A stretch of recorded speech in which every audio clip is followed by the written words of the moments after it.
नमस्कार दोस्तों। नवरात्रि के पावन पर्व का दूसरा दिन मां ब्रह्मचारिणी को समर्पित होता है। इस दिन भक्त माता ब्रह्मचारिणी की पूजा और व्रत रखते हैं। माना जाता है कि मां ब्रह्मचारिणी तप, त्याग, धैर्य और शक्ति का प्रतीक हैं। जो भी भक्त सच्चे मन से इनकी पूजा करता है, उसके जीवन की सभी परेशानियां दूर होती हैं।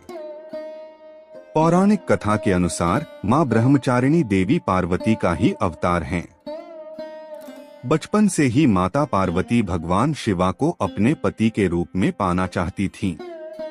इस इच्छा को पूरा करने के लिए उन्होंने कठोर तपस्या करने का निश्चय किया। कहा जाता है कि माता पार्वती ने हजारों वर्षों तक कठिन तप किया। पहले उन्होंने कई वर्षों तक केवल फल और फूल खाकर तपस्या की।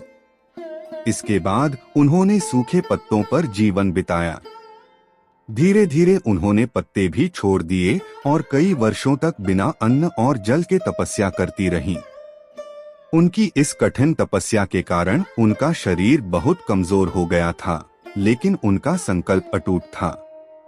माता की इस कठोर साधना से देवता भी आश्चर्यचकित हो गए।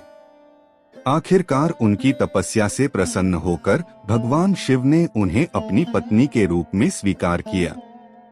माता पार्वती के इसी तपस्विनी रूप को मां ब्रह्मचारिणी कहा जाता है। ब्रह्मचारिणी का अर्थ है तप और संयम का पालन करने वाली। माता ब्रह्मचारिणी के दाहिने हाथ में जपमाला और बाएं हाथ में कमंडल होता है, जो तप और साधना का प्रतीक है। नवरात्र के दूसरे दिन मां ब्रह्मचारिणी की पूजा करने से मन को शांति मिलती है और जीवन में धैर्य और आत्मविश्वास बढ़ता है। इस दिन भक्त माता को शक्कर, मिश्री और पंचामृत का भोग लगाते हैं। ऐसा माना जाता है कि माता की कृपा से सभी दुख और कष्ट दूर हो जाते हैं।